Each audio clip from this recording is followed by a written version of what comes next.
Today, one of the themes that I'm focusing on is, I would say, the mental and emotional geography of well-being and also of disease.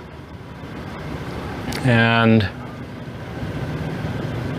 one of the sparks of that exploration, which it kind of unfolds for me in a little bit of a meditative or reflective place, was the way that I use pain and cigars and MDMA to provide a certain focus through which insight, emotion, understanding kind of passes through. And I've often wondered why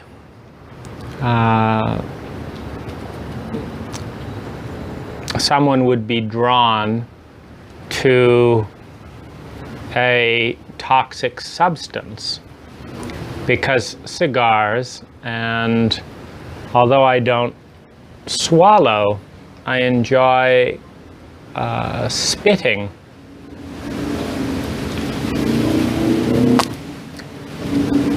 I enjoy spitting alcohol. And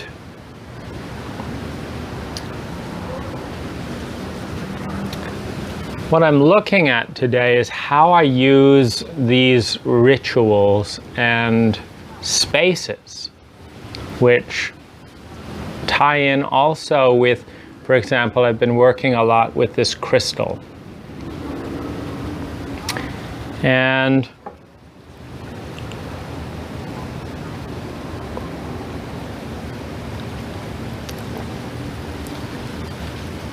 it seems like the function is to provide a slightly detached yet present state in which to process and release, as well as heal and integrate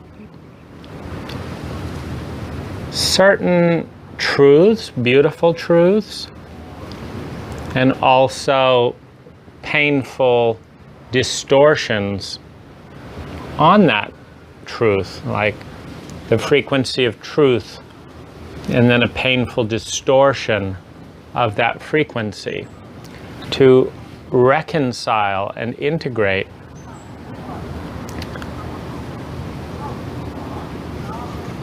And come back to clean and wipe away the dirt that's on the original sound, the original signal, is the use of something, in this case cigar and spitting scotch,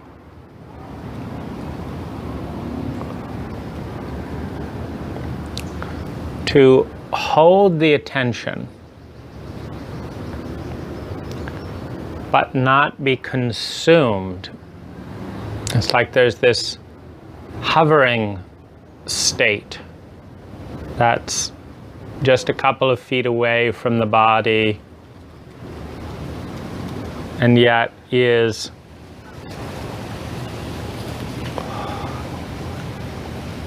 present in the body through something a little unpleasant, something that's a little bitter, which is what cigar smoke is. It's unpleasant, it's bitter. The taste and the aroma of scotch is unpleasant. And yet what is pleasant is the consciousness that's held, focused in an area that it's normally dancing around. It cannot be present for. In this way, it's a substitute for meditative and mental discipline.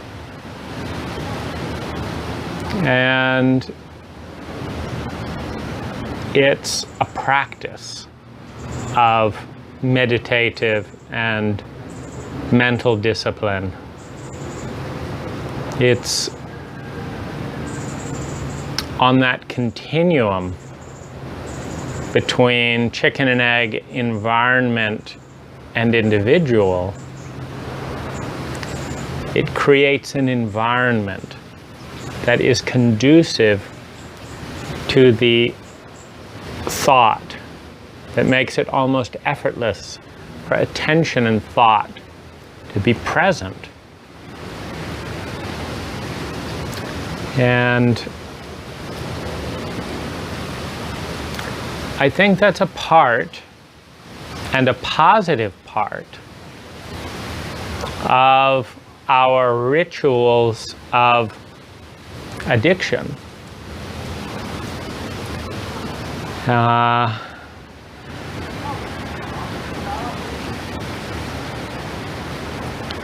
And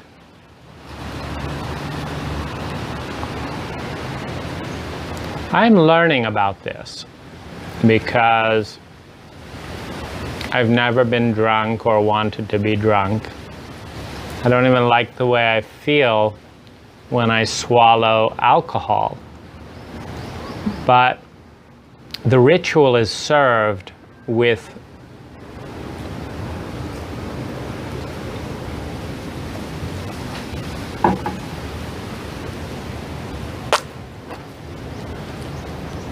just that spit. My whole mouth is now drawing me present to those sensations in my body in a way that gives me a stability, a landing point that is solid. Because so much of my consciousness doesn't feel a solidness and a safety in my body.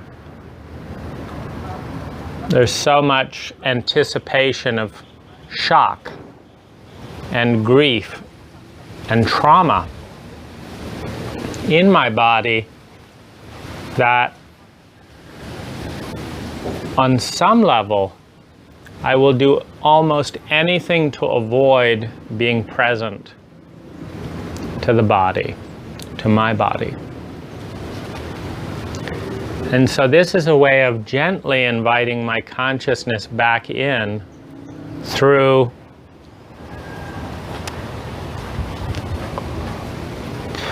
a controlled and mild source of friction.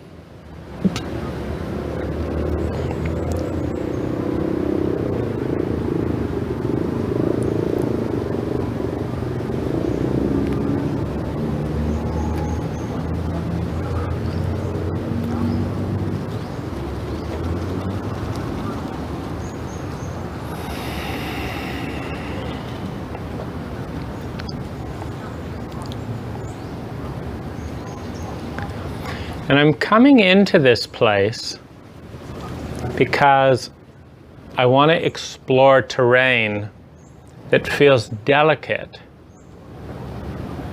without the social overlay.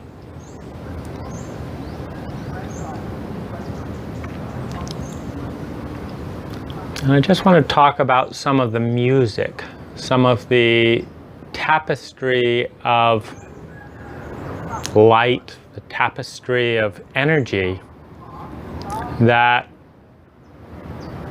I've been witnessing from an indirect place over the past few days. And that brings me into the focus of pain.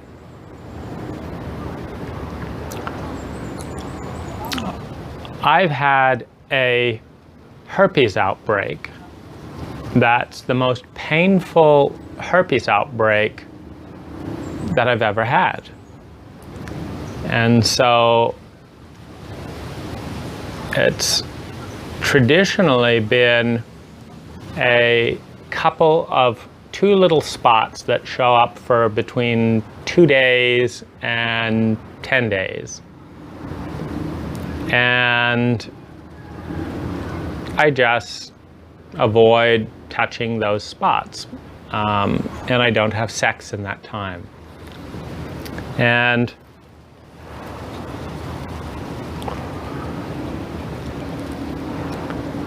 this herpes outbreak has brought pain, a kind of a numbing pain, to the whole shaft of the penis. And it's started out like 3 or 4 different places, and then there's this kind of this sore, and it's like 3 times bigger than normal. And yet this pain has brought, it's been creating a meditation. Because like the unpleasantness of a cigar, like the unpleasantness of the scotch, which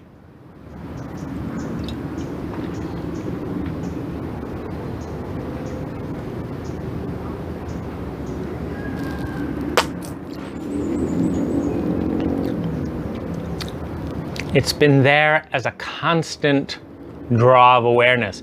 Now, not only that, it brings consciousness to everything that I do. It slows me down. It affects every single choice, because while it's only about a 2 on a 1 to 10 scale of pain, there's the awareness that just a little bit of sharp friction would bring it up into a 9 or a 10, maybe 8 or 9.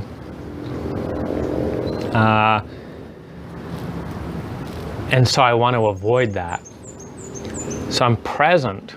I'm really present. Present as I motorcycle, present as I eat, present as I cuddle with my partner. I'm present.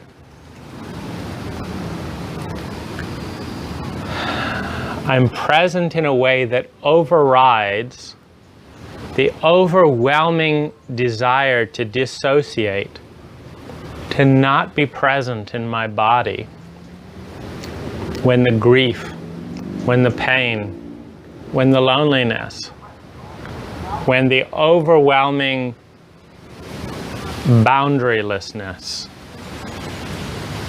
of past trauma washes through my body. And in this way, it also serves as an anchor. I'm anchoring to the pain in the present as a way of sidestepping the overwhelming, just bigger than consciousness can deal with, pain of past trauma. From that anchor, I can explore the trauma safely because it's a tether.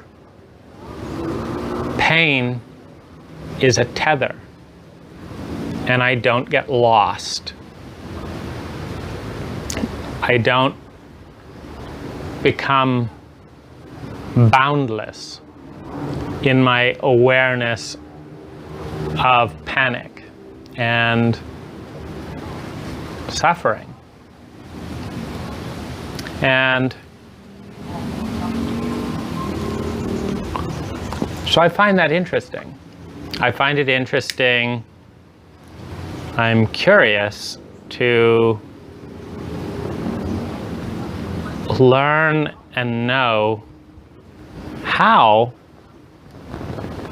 we as human beings use one pain to ground us and protect us from the awareness of another pain that's too big to feel. that's too unsafe to enter.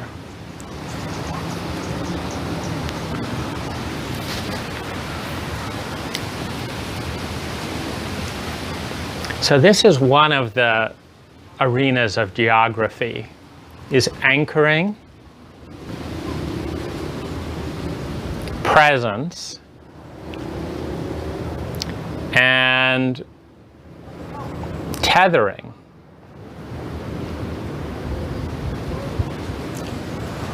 That's all I can say about it right now. And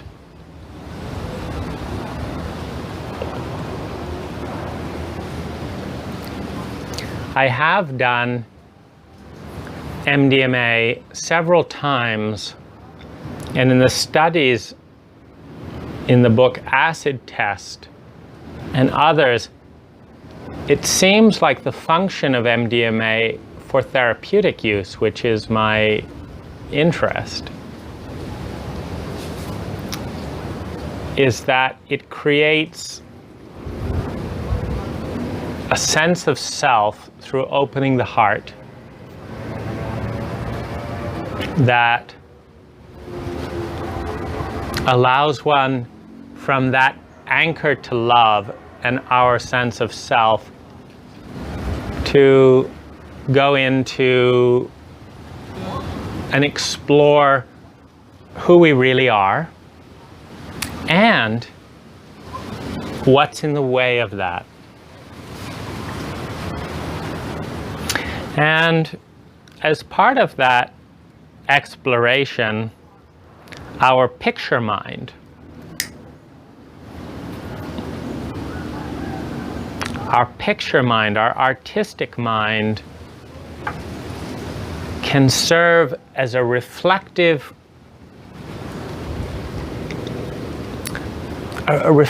prop, I'll say, so that rather than looking directly into something that's too big to feel and too big to put into words, we can look at a picture or a reflection of that something and relate to the reflection in a way that the picture is on a human scale, or the scale of the human ego.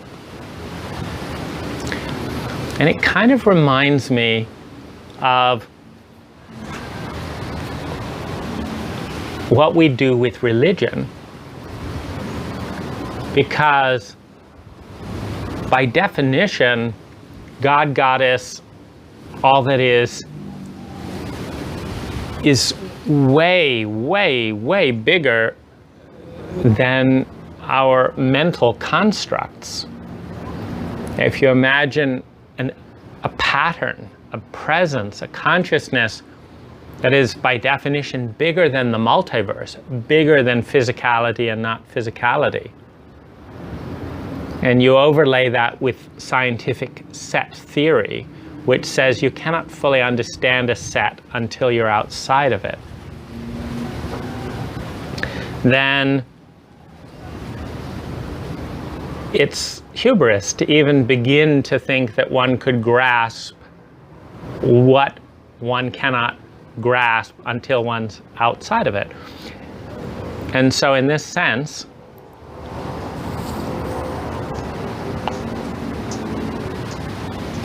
we create a picture, we create a religion, a story that captures some of the truths, of the frequencies that we intuitively connect to that are bigger than we are. And so we connect with an energy, perhaps of our higher self, perhaps of an angelic presence. And then that's not words. I mean, we can say those words, but it's not words. The energy can't quite fit into words.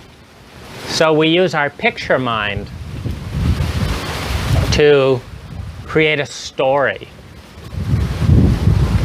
that captures some of that feeling when we read that story. And in that sense, it's a springboard on a microcosm to help us understand something much bigger than we are. And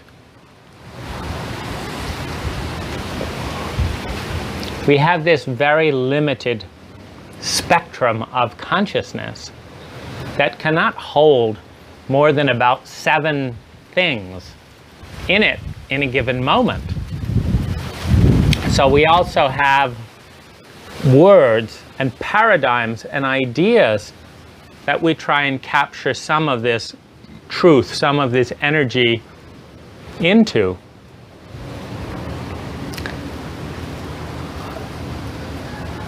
And I have to say that my ability to capture essence or truth or beauty in words is only about 20% as potent or effective as my ability to capture that same energy through a picture state.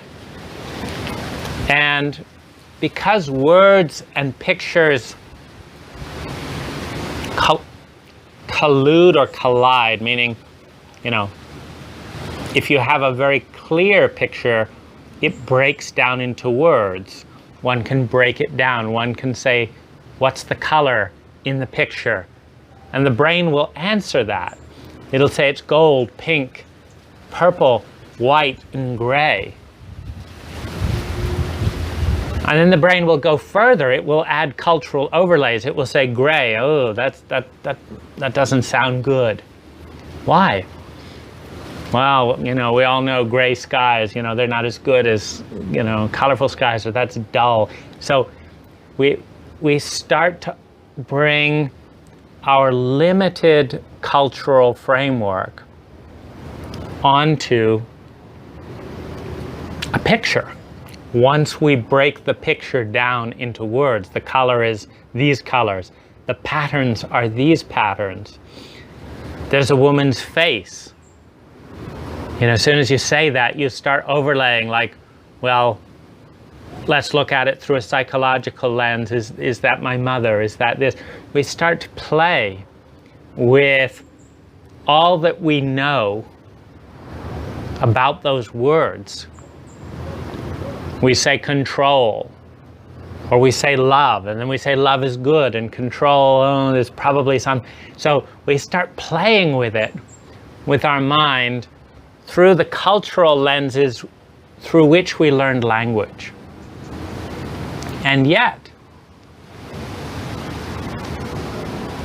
that only captures around 20 or 30% of the, I'll call it the resonant vibration of a picture that is not run through those filters.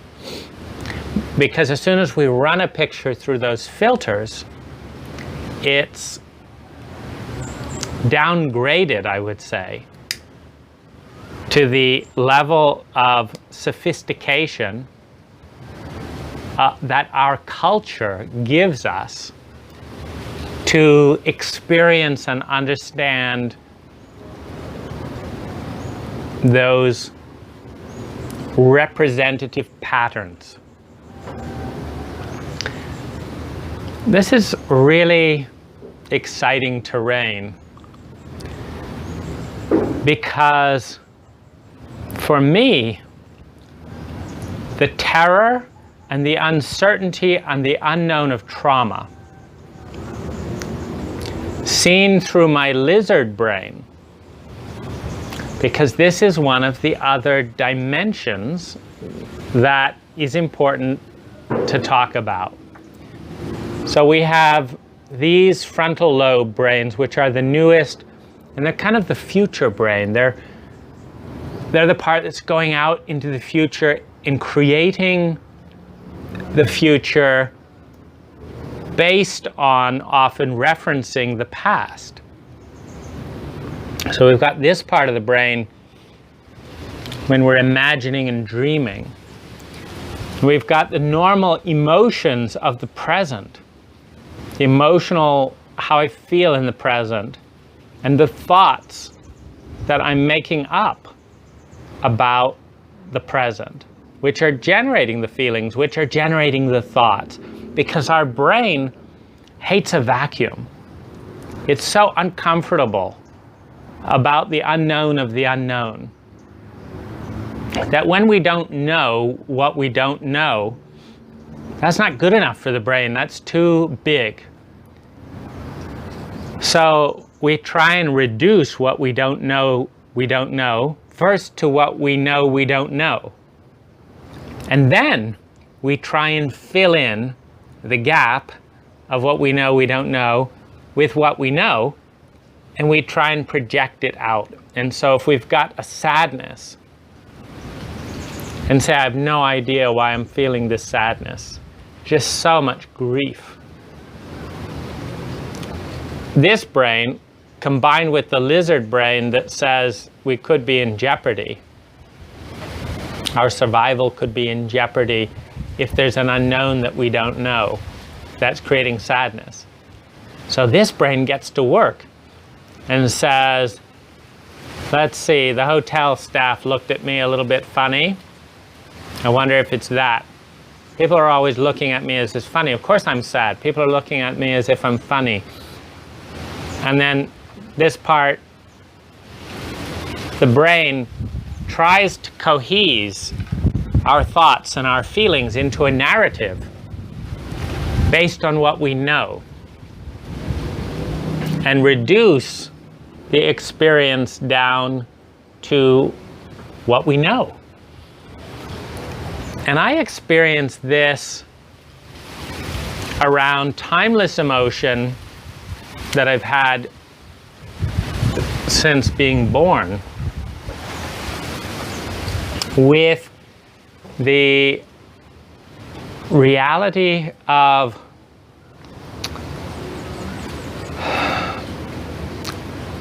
all the messages and programming around me, all the things I've been told and watched other people tell themselves.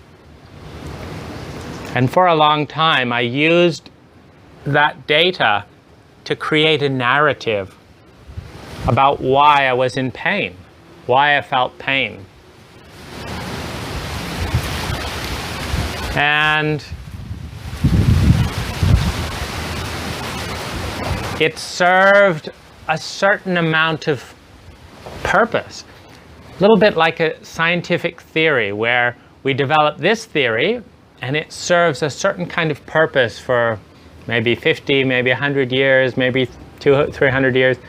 And then we discover something new that doesn't fit in the story. And in my story,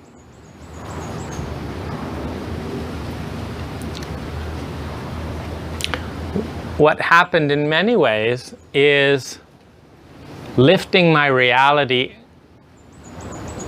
the reality that I was told was the cause of pain, like I don't have enough money, I don't have someone who understands me, I don't have respect, I'm not being paid enough. This, you know, all these different things, this could go wrong and that's terrifying. And as I solved those things with my brain, the known, those are known things, eliminated debt, created savings, created health food, created peace, created safety, created understanding, created incredible freedom. I'm in my favorite villa of one of my favorite hotels in my favorite area of my favorite country with a month to enjoy. Now, you can't create a story from that coheses easily with grief, with sadness. And so the stories break down. And there's this chance to go back into the unknown of the unknown and look at what's really here. Now this is terrifying, because the last time I was in the unknown of the unknown this big was when my father tied me up in a sack and dragged me around the house. And when the only story that I could create around what was going on was that I was unsafe, that I had crazy parents, that I was betrayed, that I was unloved, that I was unlovable. It's like, how can I make sense of this data? And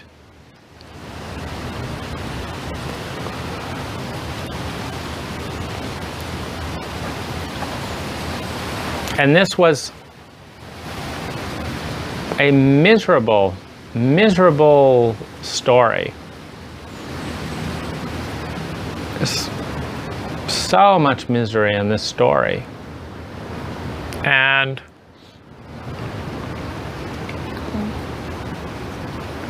I don't know how to answer it. My brain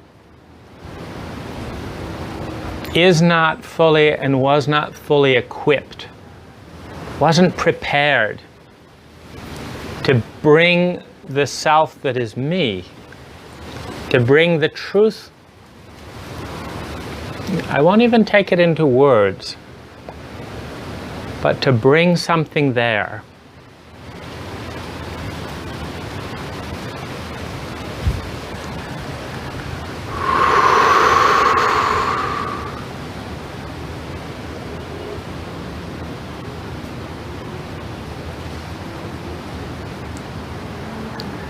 See, this is where it's so grounding.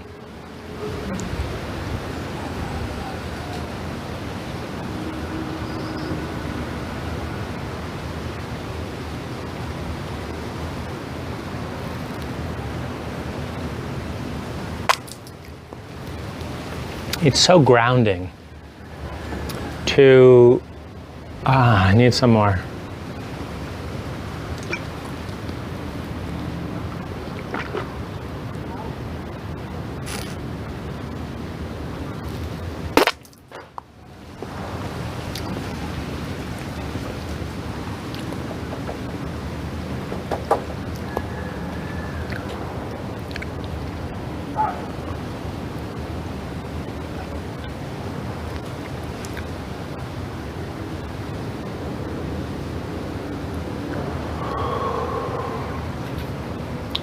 So I need, in this case, discomfort. In this case, pain to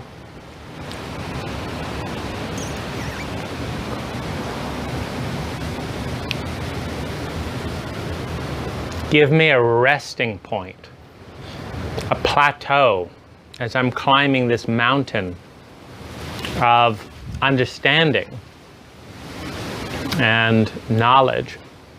I need something that feels familiar, that feels safe.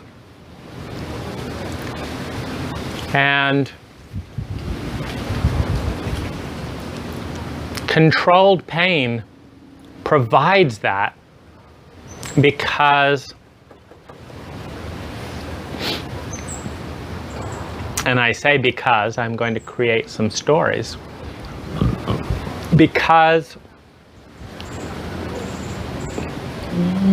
when our body first comes into the world in total presence, there are receptive neurons that are aching for meaning, aching for story, aching for input. They're aching and they're surrendered. They are looking to bond. In the most healthy sense with human beings in sensitive rapport. They're aching for that. Now, when the human being is not there to bond to, it looks for something stable, a resting point that is stable enough that one can go and calm down all the way through the brains and sleep and grow. Because so much of our growth and becoming happens in dreams, in rest, in the peripheral awareness I'm creating with these chemicals, with this environment. It needs a resting point. It needs something solid and certain that it can say, this is the way things are for this reason, and I'm okay in that reason. It needs certainty. And these can be very painful certainties. These can be certainties that I'm never going to be loved. I'm not good enough. The certainty that my parents are crazy. It's like, okay, I get it. I believe the data matches up. I can rest knowing that this is certain. I am not in such a data-rich state. See, and here's the thing. I've lost the thread. So I have these stories, these philosophies, these lenses of perception that in some way give me a resting point, that in some way help me feel like I'm safe.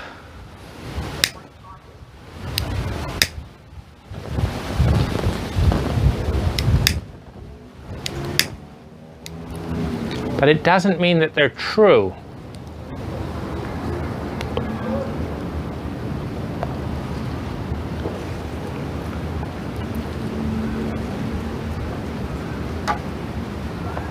And this is so much of my journey. Feeling flow. Not even feeling an energetic state of, let's call it truth, let's call it light, let's call it presence. Feeling overwhelmed with that light, with that, like that I don't understand it.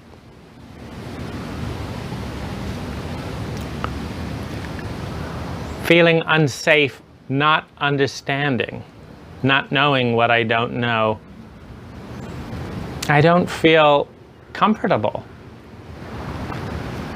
So I look to create lenses of understanding. And what the lenses do, a little bit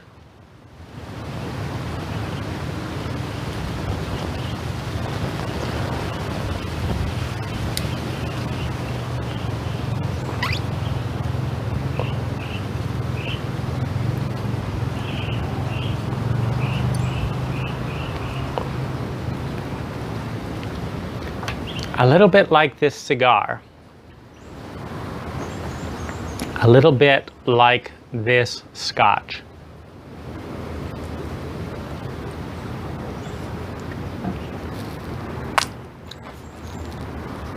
A little bit like the thoughts, the references, like I've just referenced my past and I've just referenced the world that I know. And in the lenses, as I look at myself through those lenses, I seem alone. I seem crazy. I seem out there. I seem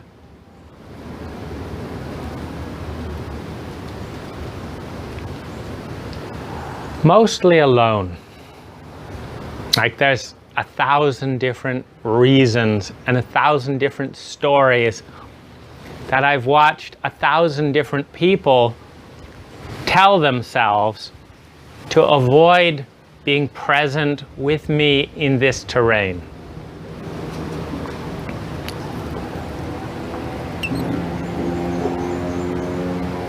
Or perhaps, perhaps to be present to my anxiety and need to control, which is a response to feeling boundaryless and ungrounded and unclear and thus unsafe in this terrain. I'm not sure which, because control in so many ways is where I turn to not be alone, without words, without paradigms, without thoughts, without knowing, and without control in this terrain. It's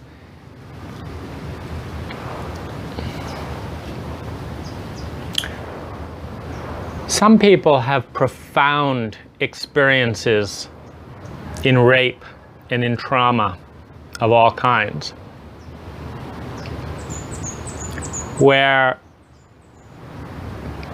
the human ego is pressed and compressed and shaken and dissociated to such an extent where even the lizard brain that we all have, our instinctual survival, does not have an answer that says, I can get you out of this.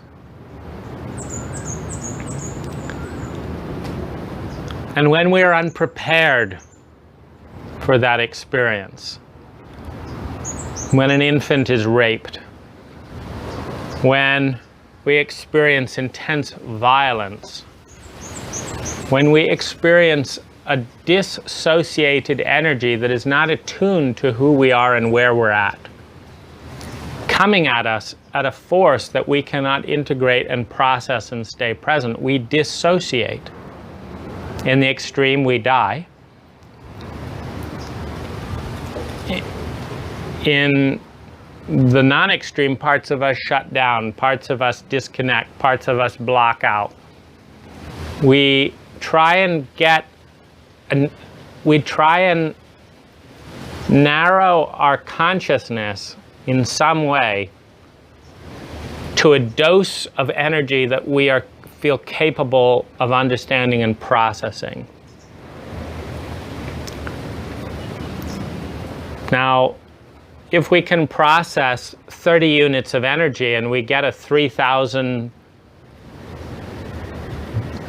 unit jolt of energy, one of the things that we do is we narrow down to a point that is 300 times smaller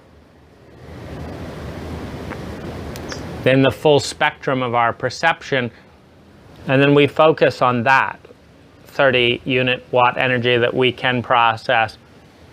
The only trouble is we've been incapacitated because we've had to get such a narrow lens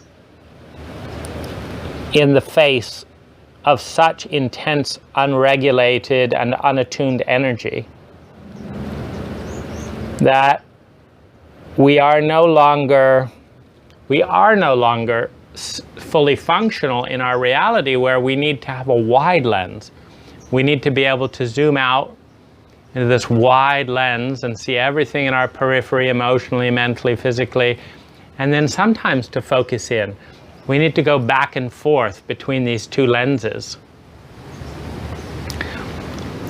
But when we've been traumatized and we compensate by developing this very narrow beam where we can only see reality through this narrow beam, because we know that if we open the beam up, I can't take it. I can't feel the full spectrum. And yet, trying to drive safely on the road with one eye like this, and kind of tightened up and resisting in all the other areas, is not as safe, is not as effective. And so we have a consciousness coping strategy. The consciousness is staying alive and retaining the sense of self by narrowing the beam and coping, and by putting warning systems. Don't take this blinder off because it's too big out there. It's just way too big. We've got that consciousness coping mechanism of the ego, which is simultaneously damaging the body's ability to fully function, or the self's ability to fully function in the environment.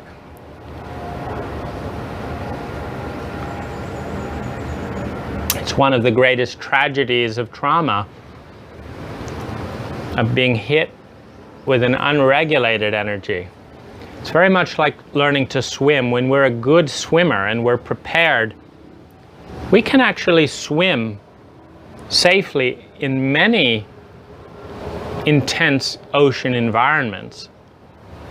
But if you just throw a baby into even 3-foot waves with no regulation, they may develop such a terror and such a frozen pattern in their body, they may just freeze, such that exposing them to water creates this effect. And in this state, even when they're much bigger and could learn to swim, they don't have the skill.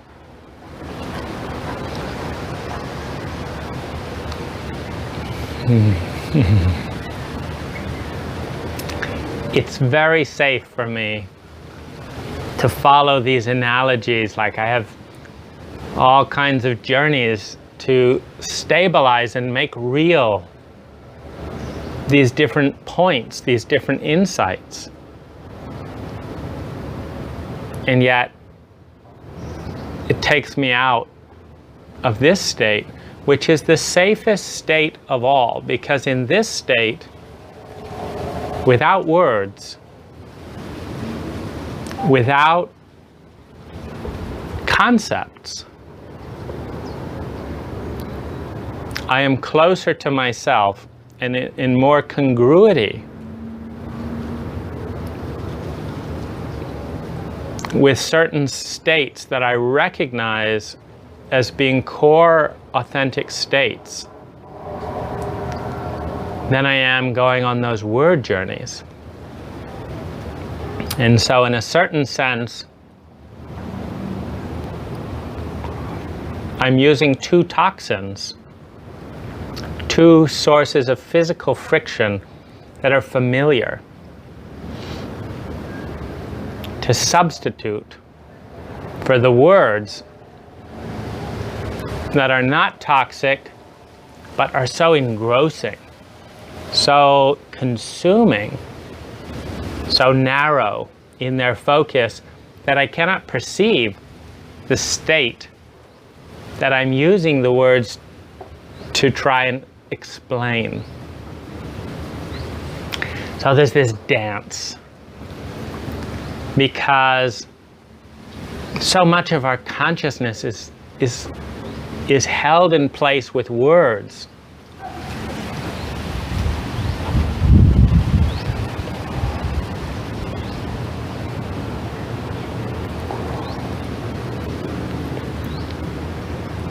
So how to hold the consciousness in place without words. How to know what it means.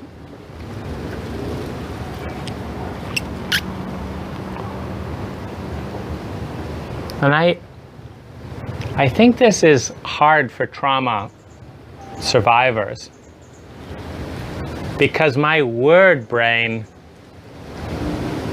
and my strategic brain is the one that got me out of the house, started a business, built my first house, grew the business, made the business more profitable, is paying for this environment in which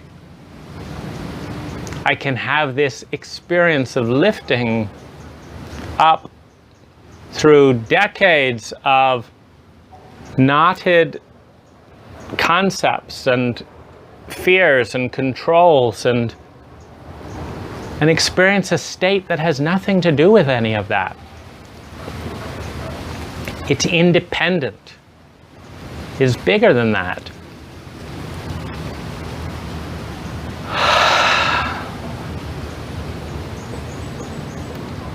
It's the only thing worth living for. Meaning, my experience of my reality within the lens of all my thoughts and beliefs and paradigms and words is not worth living for. My reality, using all those thoughts, beliefs, and words to create success, money, power, control, to create an environment in which I lift out of all that, is worth living for. And it's exultantly worth living for. It's beautifully worth living for.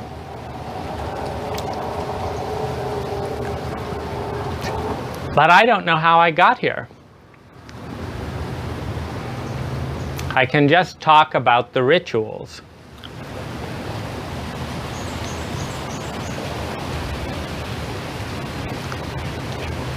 I can say that 1/10 of a mushroom, psilocybin mushroom, and 40 milligrams or micrograms of MDMA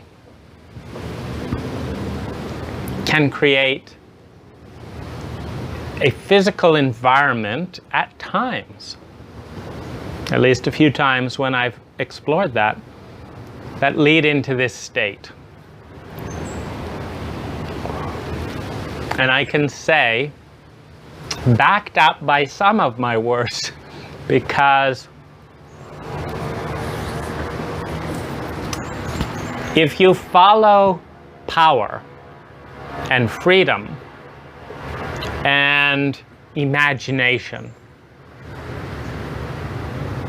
to their natural end, if you follow power, freedom, and imagination to their natural ends, they end up in an environment of joy, of beauty, of love, of ecstasy that is bigger than words. Why? Have you ever watched Groundhog Day? And I'm losing the thread a little bit here. But when you have total godlike freedom, imagination, and power, in his case, the ability to live one day in any way he wanted and to practice as long as he could, after all the 100 suicides, after having revenge, after despondency, after boredom,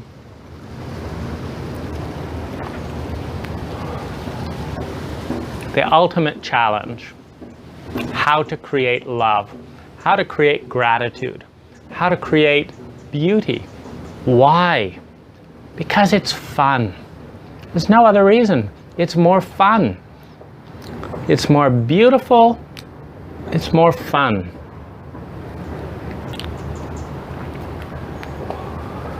It's more fun to be kind than to be cruel. The muscles in the body create more pleasure with kindness than cruelty. It's more fun to be cruel than to be in helpless terror. The muscles in the body feel better and more relaxed when one is cruel, particularly effectively cruel, than ineffectively helpless. Like, I'm helpless, I'm waiting to be hurt, I can't tolerate the hurt that's coming, and I'm completely dissociated, disoriented, and I don't know what's happening here. And I don't know when it's going to end, and I can't rest, and there's nothing I can do about it. And I just have to completely leave my body because I have no answer to this, and it's too much, and no one's helping me, and it's going on forever, and it's timeless. Oh, this is horror. This is trauma. This is trauma when one is abandoned by one's caregivers as a child. To go from that place of shutting down all life and complete despondency to, I made you hurt 5 units of pain, and I could make you feel 6 units of pain if I wanted to, and I know how to do it. I can go like this. Ah, and I see it on your face. This is relative heaven. Relative heaven. But does it compare to kindness? Does it compare to beauty? Does it compare to love? Does it compare to ecstasy? Of course not. So as you follow the continuum from boundaryless despair, collapse, helplessness, and pain, the first step is control. The second step is mastery of control. The third step is causing the pain one was caused, replicating the pattern one knows, determining success. Ah, I can do this.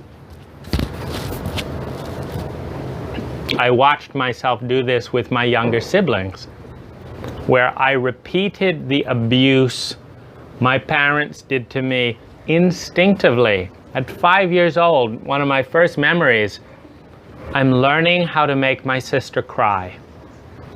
Absolute heaven.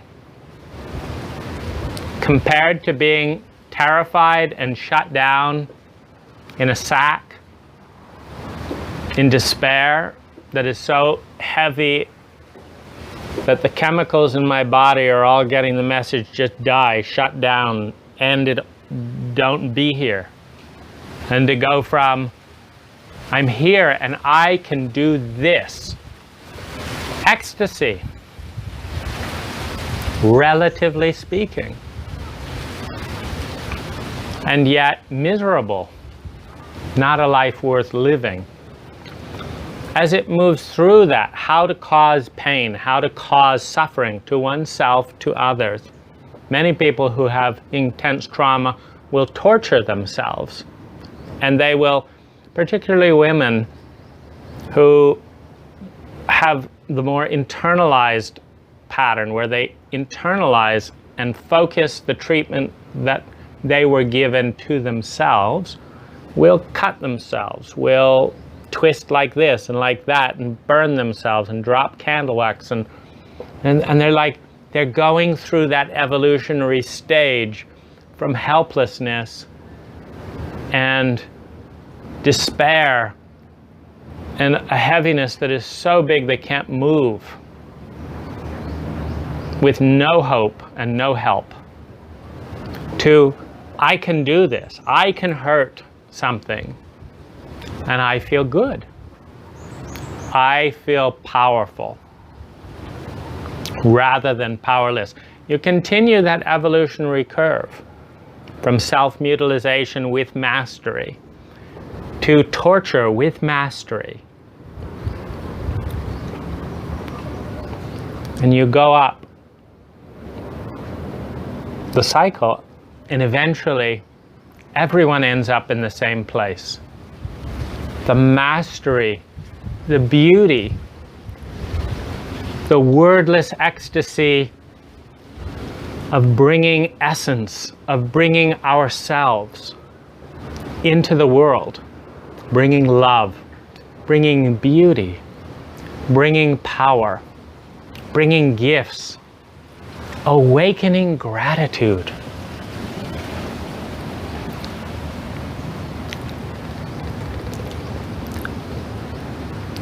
In recent months, I found myself hurt, betrayed, terrified, helpless,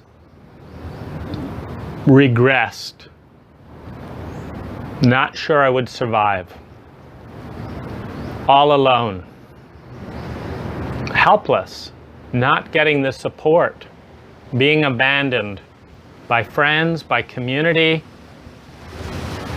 back in that sack.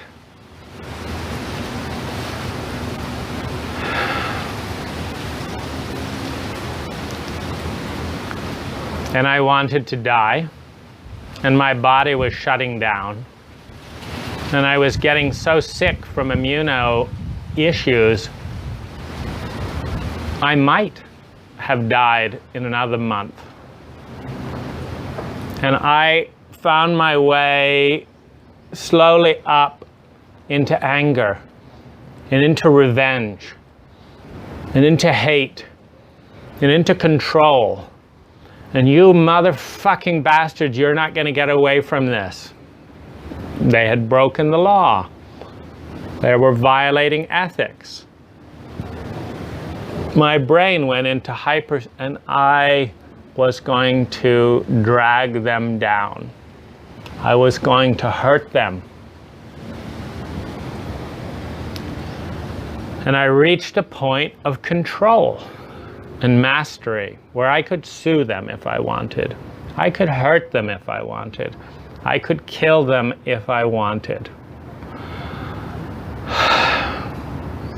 This brought rest from the overwhelming pain and grief and helplessness and shutdown and depression. It brought a sense of the first level of safety, the first level of joy. I could have impact. Now, after, thousands of hours of healing meditation, working intensely with divine and sacred therapy, my witness part of me, is aghast that so much of me has gone from helplessness and despair and inability to rest to this resting point of rage and hurt and grief and revenge. But it was a success, meaning without making it to that point, I would have died. Because the message, you're not wanted. We're going to dispose of you. We are betraying you. We are abandoning you. We are hurting you. We don't care. We want you to disappear.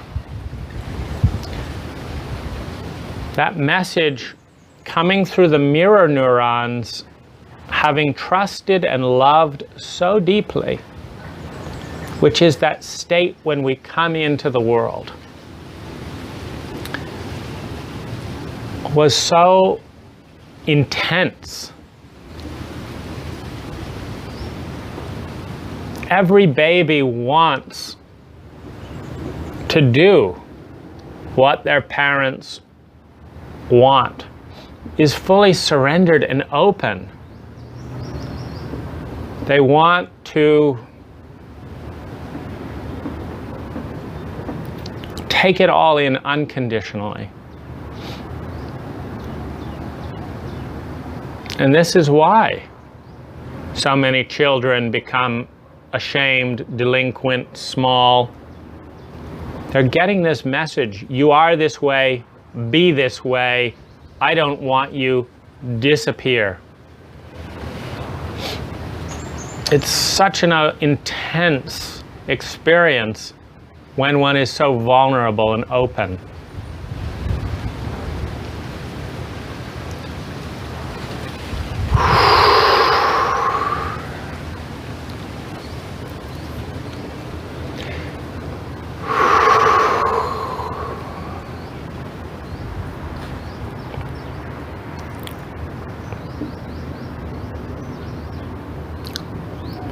Now, part of me was very happy to learn all of this, because my first trauma as an infant, I didn't have language. I didn't have conscious choice. And it happened at such a young age that I only got to see half of the picture. My memories were very confusing.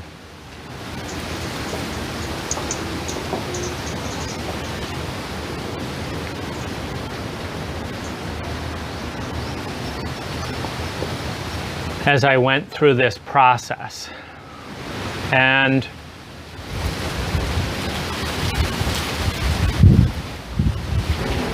so I concluded I was a bad person because my first memories were hurting my siblings. And I didn't know why. I just knew in my Christian upbringing that this was unforgivable and unlovable and unchristian.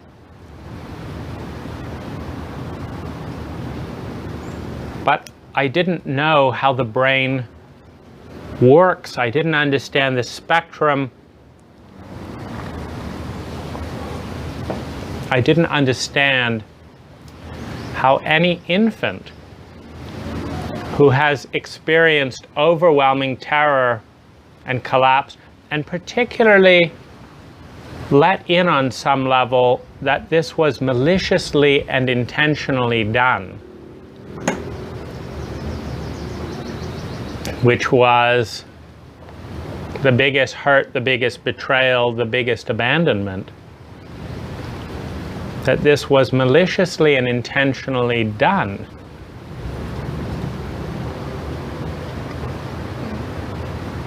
I.e., there's no rational story that says, you know, tying up your 4-year-old child in a sack and dragging them around is nice for them.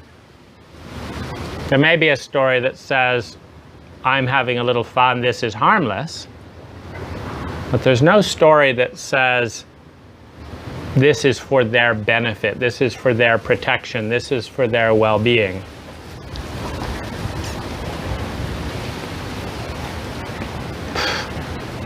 In fact, our culture is filled with lies about this is harmless.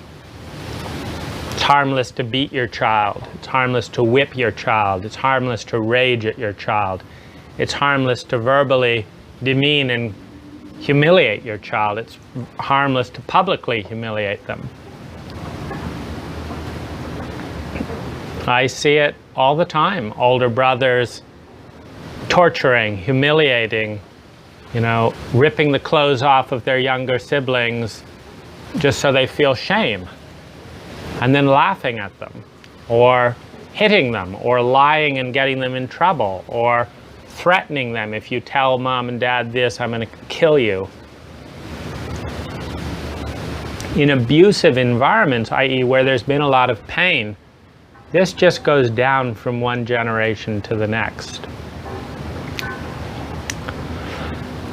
And as I've explored this terrain a little bit and let that kind of ecstatic state go into the background,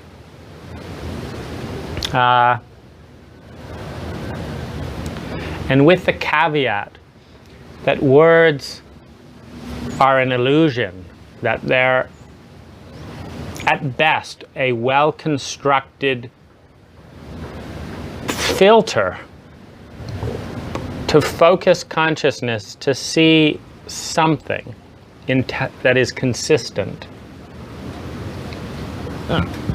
To see something that is consistent.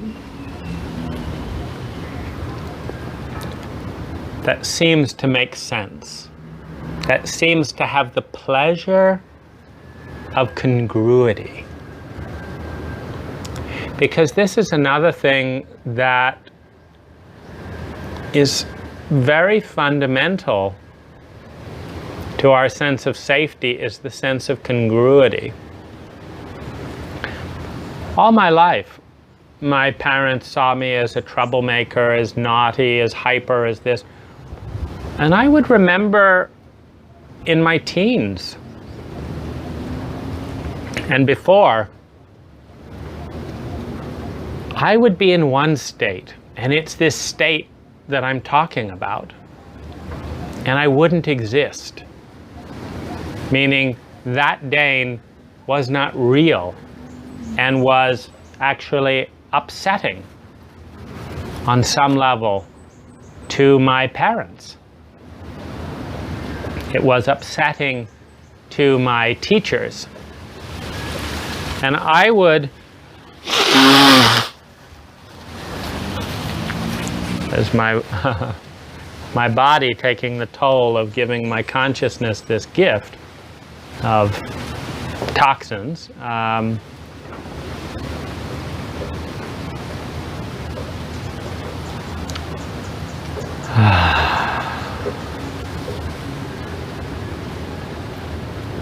and I would leave this state that didn't exist for anyone around me. And I would go into the role that did make sense to those around me. And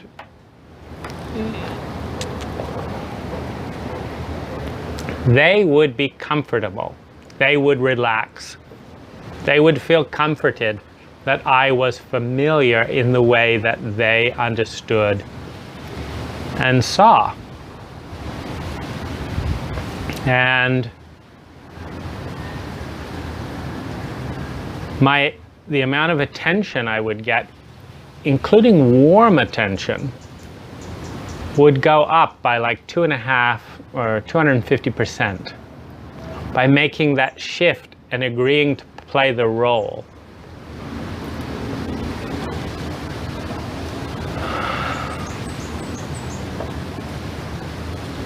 But it's not who I am. It's not who I ever was.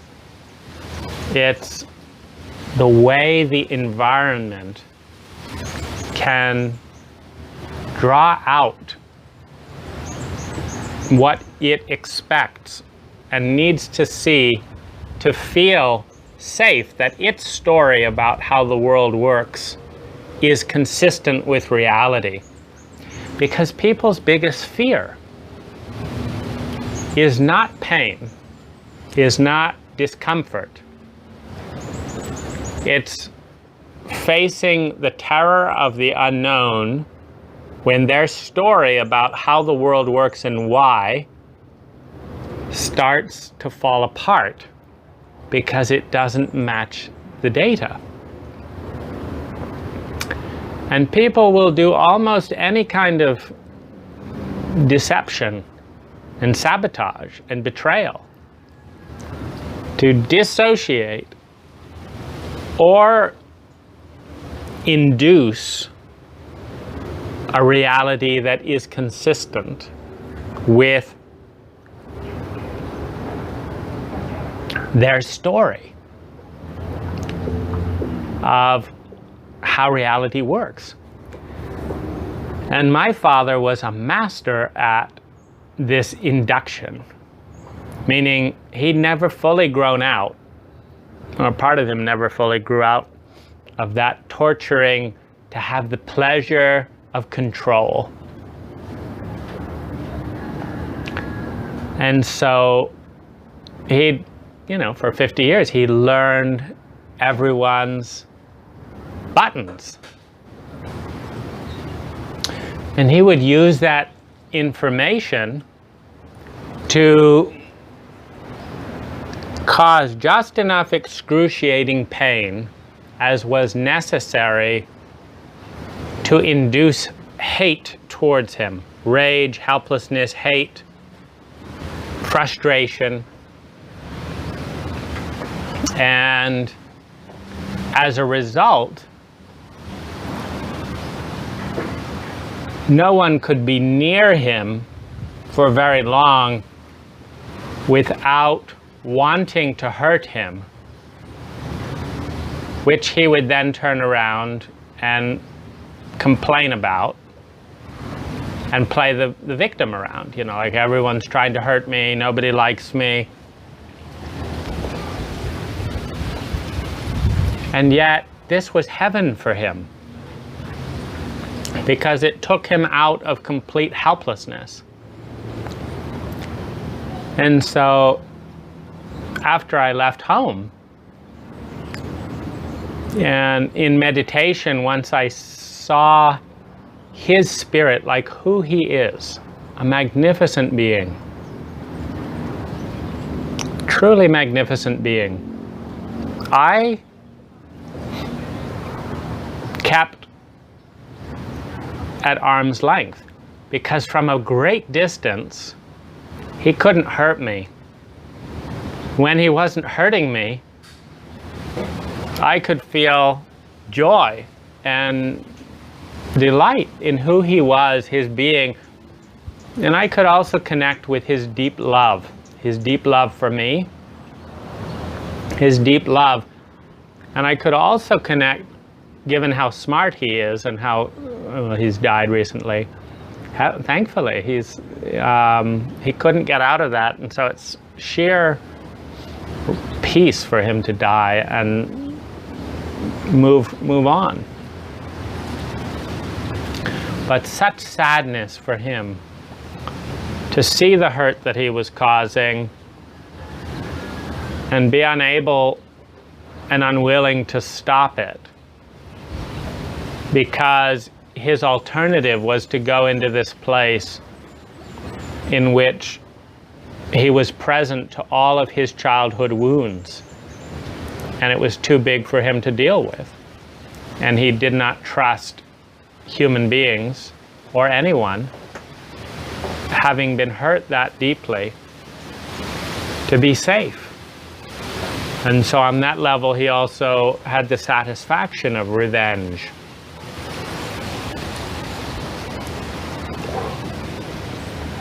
I want to dance a little bit with you now and just create some little sketches. They may obscure things, but they may also,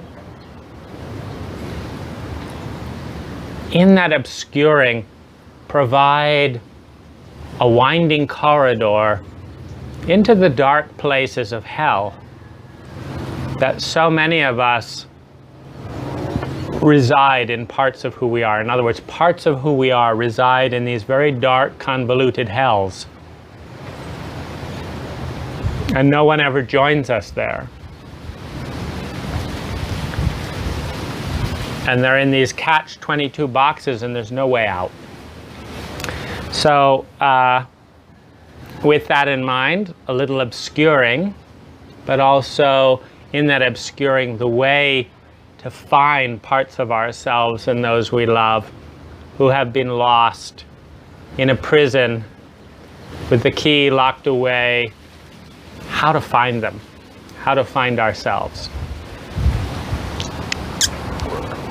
So we have a couple of dimensions. One of them is age, our inner age. So we are having a reality in the present, but particularly those parts of us who have been traumatized are not in the present.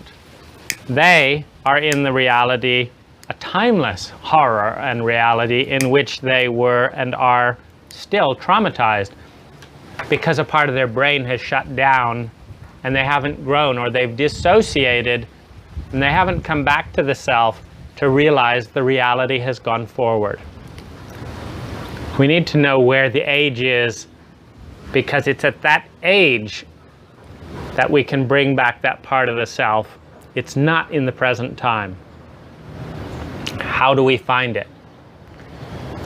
When your partner is terrified, when she's acting out, when he's looks dissociated and disoriented, how old does he feel? How old does she look?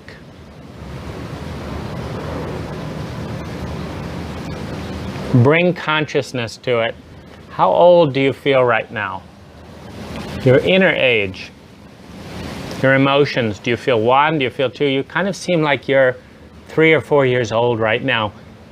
Can you feel that? Can you feel that 3 to 4-year-old terror? Now you have to be very kind. Remember, to a 4-year-old, you're a giant. You may not be a safe giant. So you have to come down. Maybe you make your body smaller, slower. Maybe you bring your tone down. You gently touch. Maybe they can't speak. Maybe they just nod. Maybe their silence is their assent. You have to love that age. Ah, you're 4 years old. Thank you for letting me be with your 4-year-old. Great honor and respect.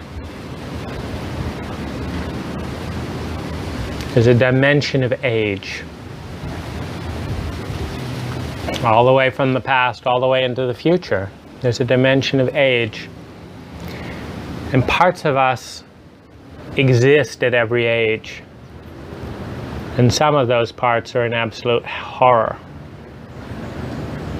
Now, if we are not in horror, it may be because we've locked that part away and sealed the door. But the thing is, that part of us still has a vote.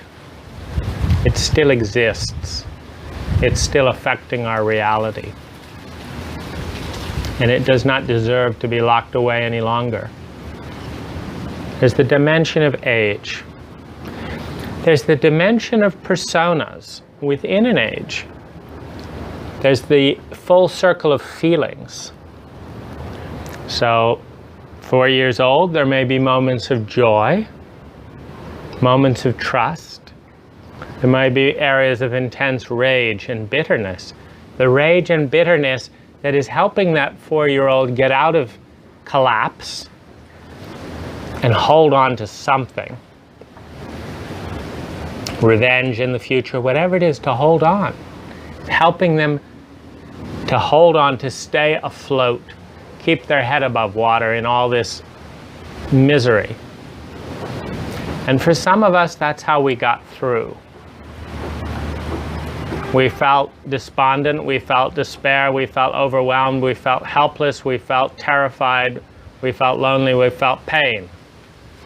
But we will have revenge in the future, or we will have power in the future. And this provided a resting point.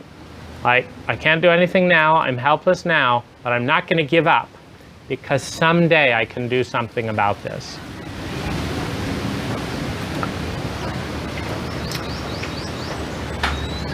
But now, the reality is different. Now, if we are successful, in creating a beautiful reality. Revenge isn't as much fun as joy. Revenge is not as beautiful, as satisfying as love and kindness. And so our adolescent's success, our child's success, may be a step down from the joy and the freedom of being able to wake up today and say, what would be the most fun? What would be the most beautiful? And when we're truly empowered, and we know it, it's not revenge.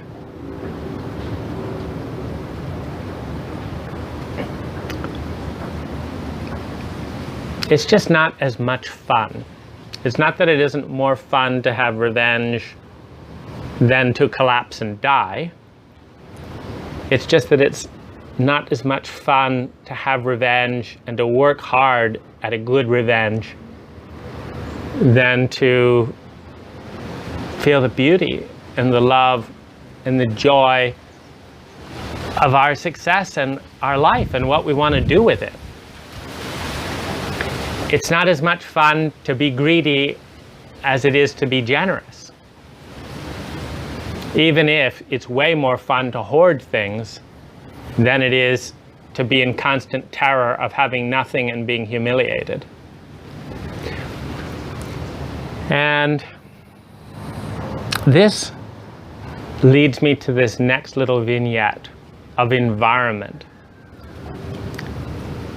No child comes into the world traumatized innately and seeking revenge innately or wanting to be cruel innately. No.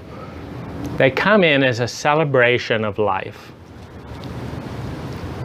And when the skill and the wounds and the reality conspire through the violence on TV, through overwhelming food chemical things with too much sugar and MSG and stuff that messes up our brain, through the chemical load that of the 80,000 chemicals on the market, more and more children are being born with these chemical loads that are making it harder for them to come through.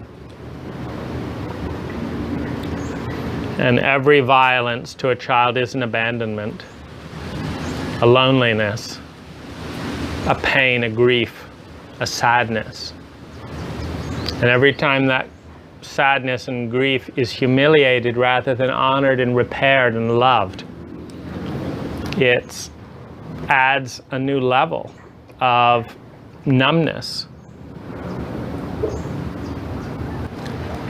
And it makes it more likely that we will hurt another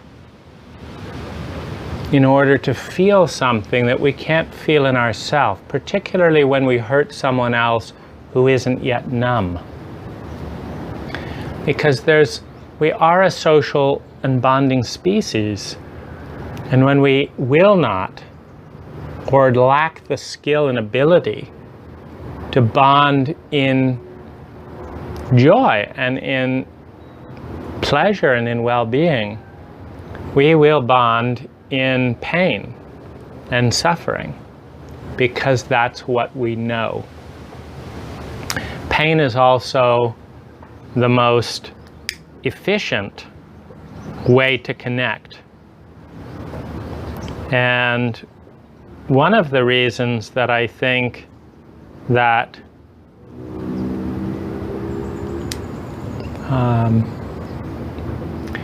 you have this syndrome, I forget the name of it, but it's torture victims and captives falling in love with their captors and their torturers. Because the pain of loneliness and dissociation in our modern world is often so great and so numb that connecting with someone through the basis of intimate pain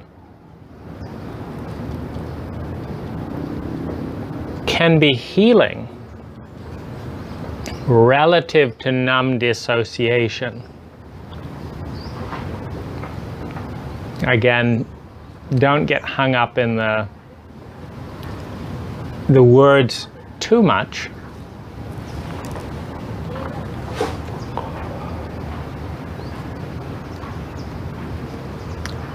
But it's important to understand that every symptom, every dis-ease is a coping mechanism for another wound. People are not illogical. They seem that way when some of the wounds are invisible and the symptoms or the solutions to those pains are seen. So for example, you take someone who's anorexic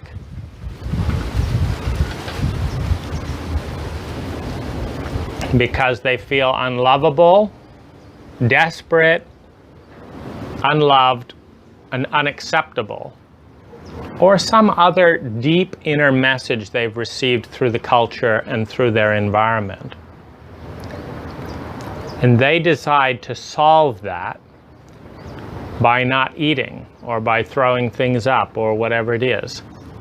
And it works, meaning they feel better in that area. And everyone freaks out because, not because they feel unloved and unworthy and feel like they have to be perfect. Nobody cares about that because it's an invisible, socially sanctioned wound that most people have. But that this person feels it to an extraordinary degree and that it's unbearable and has decided not to eat, that is considered the disease. It's not the disease. It is the coping mechanism for the unspoken disease. The cigar and the sip of scotch is not the disease. It's the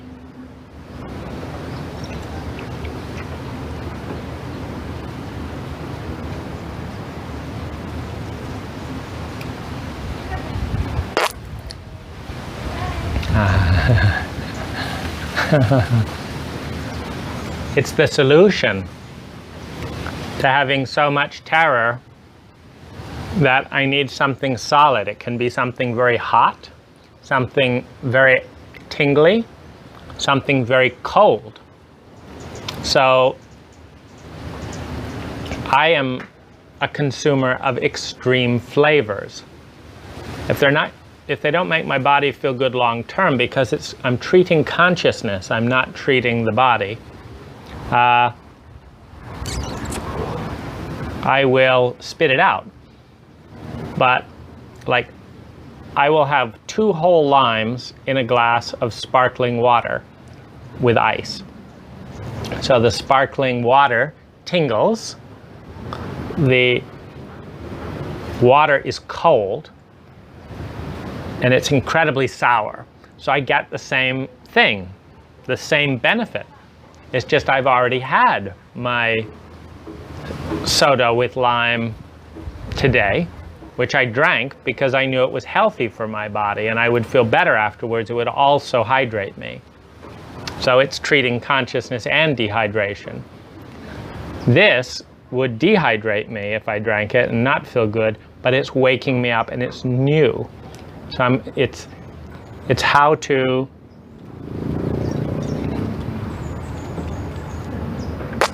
respond to a wound in consciousness with a physical substance that happens not to be good for my liver, and it's the same with the smoke. It's not the disease. When people cut themselves, people get really upset with the cutting. They're not at all upset with the fact that someone feel so out of control and so hated and so hurt and so helpless that cutting themselves is a step up in their well-being. And they don't want to look at the culture that induced that wound. They want to look at the person who is playing out the symptoms. And it will usually be sensitive people who experience the culture intensely enough to first show that there's an issue. Like if the culture is sick, it will be the sensitive ones in the culture, just like the canaries are the first ones to die in a coal mine. The canaries are the miner's best friend.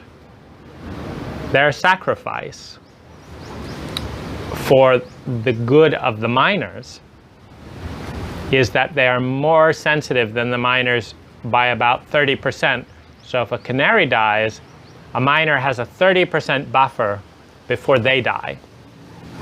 If a sensitive starts cutting themselves, that means that the culture is going to, if it gets 30% worse in the direction that it's going, will mean everyone's doing things that are deliberately self-destructive, whether it's drinking themselves into a stupor or taking overdoses and, in toxic drugs, or driving so fast to escape feelings that they get in a crash, or taking risks, or if it's bondage and discipline in the bedroom. And one of the interesting things in corporate America, which is a very dehumanizing towards the feminine, meaning our feminine self, is incredibly brutalized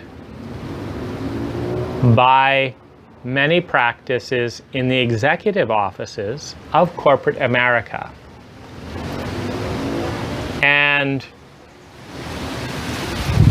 these executives, these CEOs that are rewarded, paid millions and hundreds of millions of dollars in order to do the things that people believe in our culture, that decimate their own feminine selves.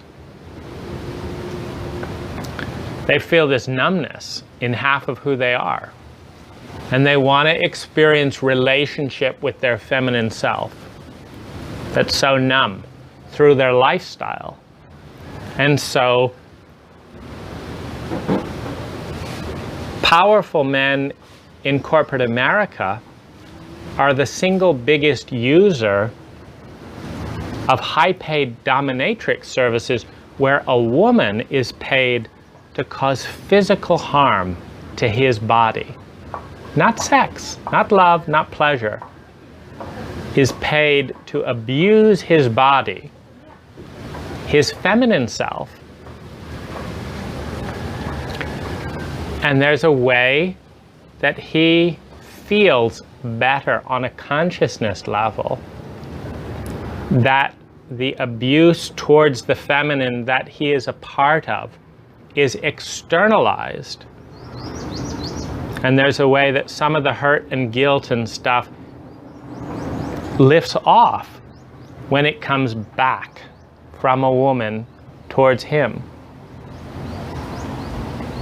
Some men, when they betray a woman's heart and hurt her deeply, feel better when she slaps him.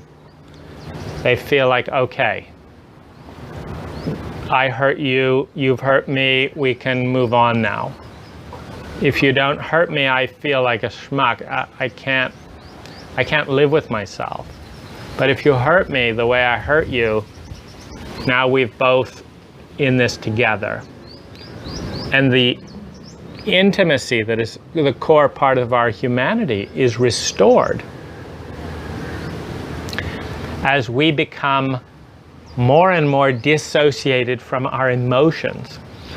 And I was thinking about this today because one of my biggest griefs as an American man, in my role as an American man, is I'm not allowed to show love joy and enthusiasm for kindness and comfort and loving, particularly my clients, but strangers, my clients, and the worst place for that is my country in America. And one of the reasons I love being in Thailand, where I am now, is captured in a little vignette that happened today at lunch. So I'm sitting down, I've picked a serene environment, and the first thing that's taking me, you know, my PTSD and stuff down and calming me is I'm looking at the rapport of the waitresses, all Thai. There's little touches on their shoulder, there's smiles, they're relaxed, they're not being efficient, they're not being unemotional. They are enjoying their rapport on the staff. The older woman is helping the young women. Some of the young women, by US standards, would be labeled clueless because they're just following little things. They're starting very simply, like the older 50 or 60-year-old waitress will tell her, go and get this table some water. And the young 20-year-old will go and do that. And that's all she's kind of on the line for, is she did what that older waitress told her in the moment. There's no box of efficiency. She doesn't do it in a hurry. That's all she does. She doesn't notice there's no salt or something. So there's this incredible space to be spaced out, to be in this joyful presence, and they are. It's beautiful, so beautiful to see. I feel so much sadness at the few moments of my own life I've felt welcomed into that place and still be valued. They're valued. That's the difference. So first, the staff, the way they treat each other. Secondly, the way they respond to me, the presence, the joy, the shyness, the smile. It's very innocent and it's very beautiful. I'm with my Filipina girlfriend, and she's still in her shyness and innocence, and then a man sits down who's much more sociopathic. He's a businessman, and he has no space or capacity to deal with his son, and the wife is not there. And this son is bawling his eyes out. He's 6 years old. He's just in grief. There's no emotional connection with the father. He's just weeping. And his mother isn't there. Then his father is just going on with his meal. And the difference about Asian culture, though, is everyone knows children are wonderful here. And so everyone knows that it's normal and healthy to want to be around everyone's children. This happens on so many levels, from, you know, children get traded back and forth with relatives and with friends. Like, I'll ask a hairdresser, where's your 3-year-old daughter? Oh, she's with my neighbor. She's with my friend. I'm going to, you know, Vietnam for a few months, and I'm giving my 2-year-old to my friend. I'm giving her to my mother, and so. There's just this understanding that children need to be loved, that everyone with any intelligence will love them, and you just have to find who are the good lovers to love your child. And there's no formal contract, there's no legal implications, there's no being sued or any of that bullshit. There's the honor of loving a child. And I know this. And I know that I would be glared at and hated and resented, and what's up with you, if I went over to an American family, like an American businessman and his 6-year-old son, and if I had just walked over and engaged them, it's like, who are you? Who the fuck are you? It's like, why would you care? This is not your role. I hate it. I'm not in the US, hooray. I walk over. I don't need to ask permission in this culture. I say, hello.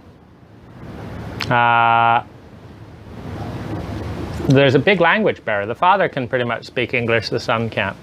There's a big language. They may not speak English, doesn't matter. I put my hand on the back of this 6-year-old and I make soothing feminine noises. And he's still crying, but a little bit less. That's my cue. He wants nurturing. He's looking for his mother.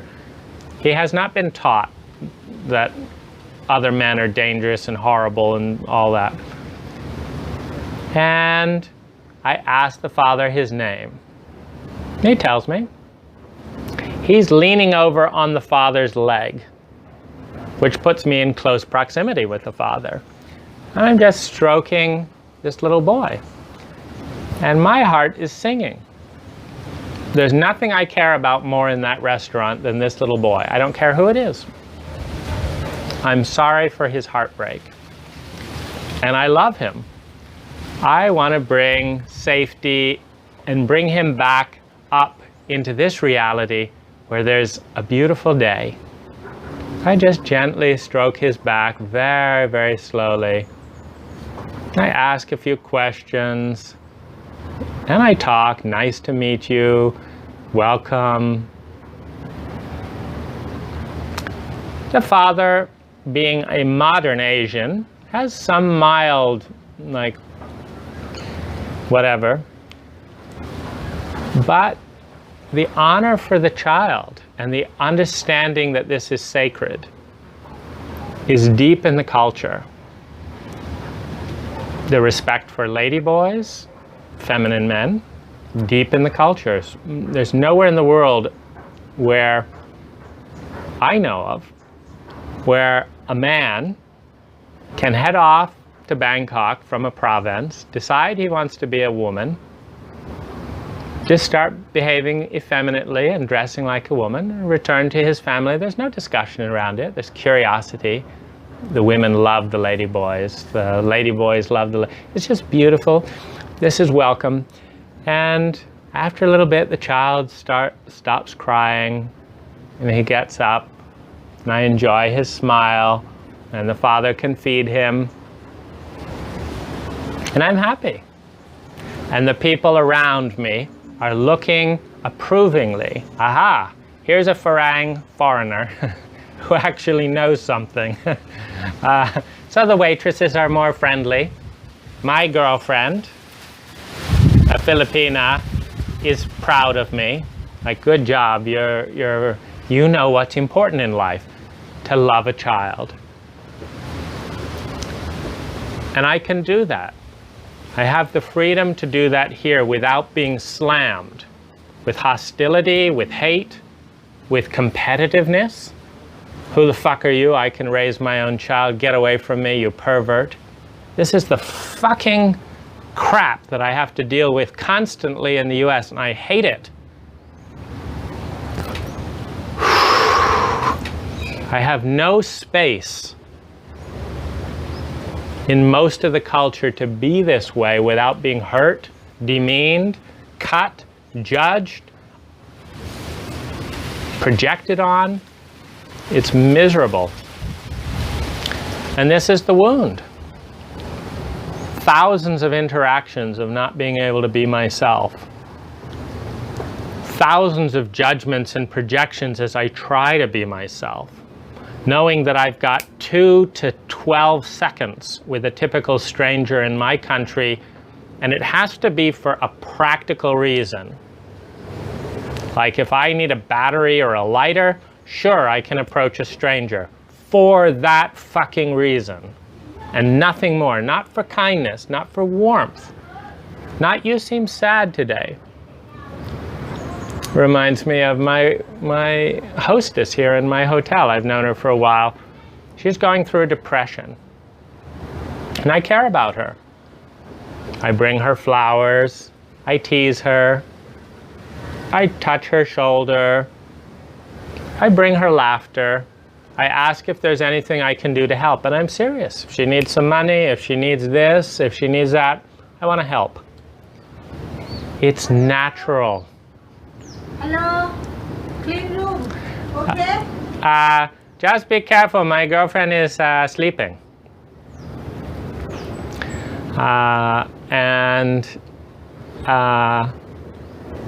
So there's understanding, and there's joy. There's a warmth. And there's so many ways that the Thai culture protects that. So I'm here. Much of the time I'm here. And I'm grateful to be here. And when I'm this happy, I can get in touch with myself.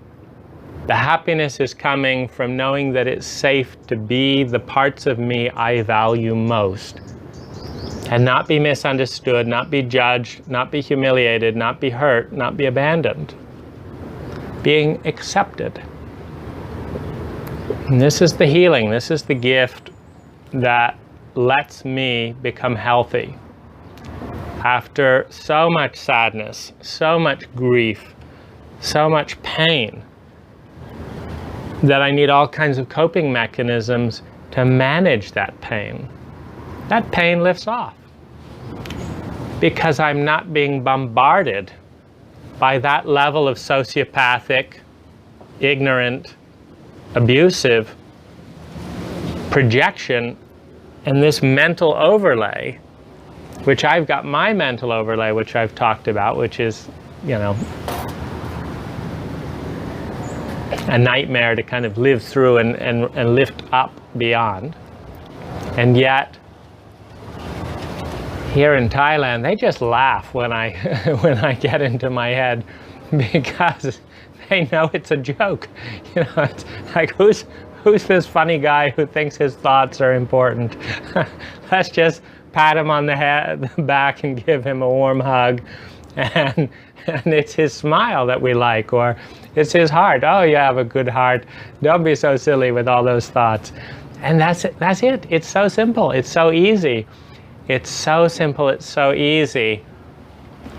And yet it's hard to let in, because the governments involved are not heart-centered. The Thai government has zero interest in my health and my healing and how that intersects with their visa lengths. The United States government has zero interest in how their visa regulations affect my health and well-being, or the health and well-being of my friends. I'm not in a safe world. I'm not in a sane world where love, where kindness towards other people trumps everything else, where that's the king in the culture. It's laws and regulation. It's rights. Not the right to bring joy and well-being for others. The right to do what you want, i.e., and if you're intelligent, that should be to make more money and to gain more power. That right, and to satiate your desires or fantasies, regardless of how much joy and well-being they bring to ourselves or those around us.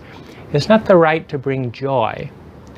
It's the right to do things within narrow confines of protocol, law, and tradition, which in my country, there's almost no space for this me to be honored, to be valued, to be recognized, to be considered safe, to be wanted, and to be welcomed as it is. And so I can go to some, quote, hippie-ish type environments within the United States, and within that confine have some of it up to a point. There's still the fascination and fixation with independence, being cool, and not being needy. So if I start weeping uncontrollably and need help and need bonding with someone and need to just rest for a few hours, oh, an American will give me a 10-second pat and hope you feel better, and you get back on your feet. We know you've got it in you. You have a successful business. You have a moment of weakness. Get back on your feet. Go on. Good job now, and stop crying and all that. There's no space to savor grief for 3 or 4 hours. And yet, isn't that what we're looking for? Someone to weep our deepest tears with. The deepest tears that our love has been so twisted and stunted that there's very few areas it can express itself and have it be honored and known and valued and appreciated for what it is. The simplicity and the beauty of love, and the fact of knowing and trusting that every human being,